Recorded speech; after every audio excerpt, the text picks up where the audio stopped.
In this section, we're going to talk about the harsh components of the wine.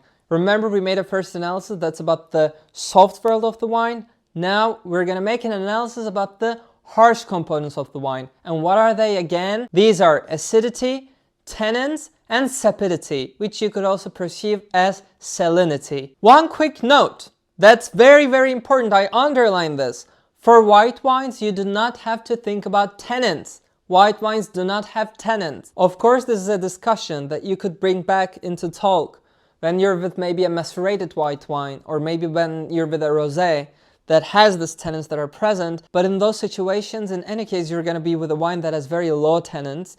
So this is mostly a thing we think about when it comes to red wines. So let's get started with the acidity. It is the easiest component to understand. It's the easiest component to feel.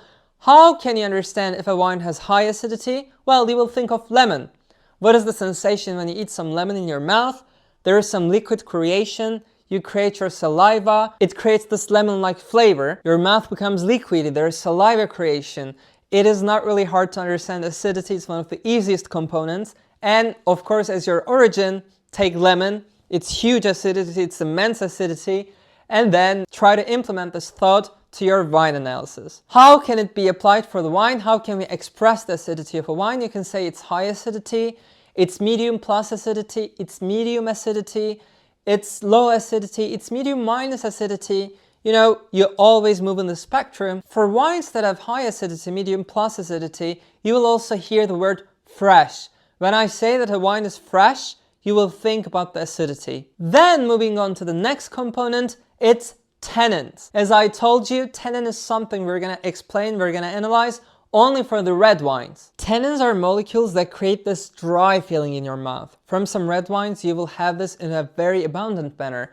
It's this astringent, it's this rustic, rough, and drying molecule, tannin. The polyphenols that give tannins to the wine, these are in the skins of the grapes. It can come from the seed of the grape, it can come from the branch of the grape. It depends on the winemaking methodology. Also, the qualities, the types of tannins are different. The effect of the seed is not going to be the same as the effect of the branch of the grape, but that's a whole other discussion. To think of tannins, you have to really think about this mouth-drying effect. And some fruits can be examples to talk about the tannins. Really immature fruits, like even immature bananas sometimes creates this mouth-drying effect, but I like to think about black tea. When you have black tea, it really creates this mouth-drying effect. When it's very intense, you will feel it. It dries your mouth. You can really multiply lots of examples. It can be amiable, especially when time passes with the years.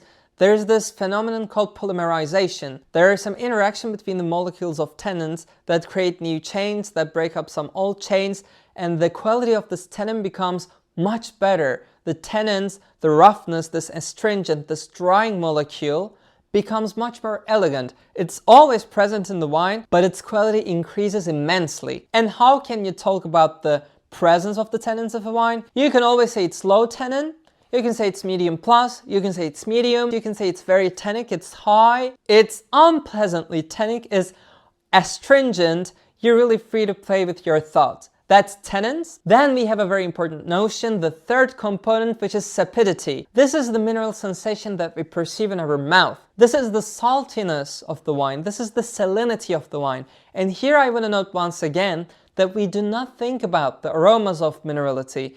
We do not think about the graphite, petroleum that we had talked previously. This is the saltiness of the wine. And this also creates some salivation in your mouth. This is really different from the liquids that are created by the acidity of the wine. This is saltiness.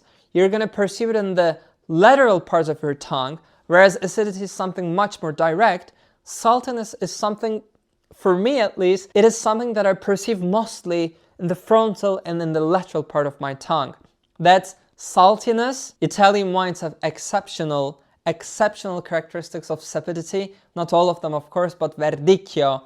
Lots of whites that I can think about. Whites from Valle d'Aosta. These wines really manifest a lot of sapidity, a lot of salinity. I can understand if you think that it's a bit hard to perceive some saltiness from a wine, but believe me, it's present. Believe me, this is something that you have to consider when you think about the harshness of a wine. All of these molecules, all of these subgroups, acidity, tannins, and sapidity, they increase the harshness of the wine. Up to this point, we talked about the smoothness, we talked about the soft components, and we talked about now the harsh components of the wine.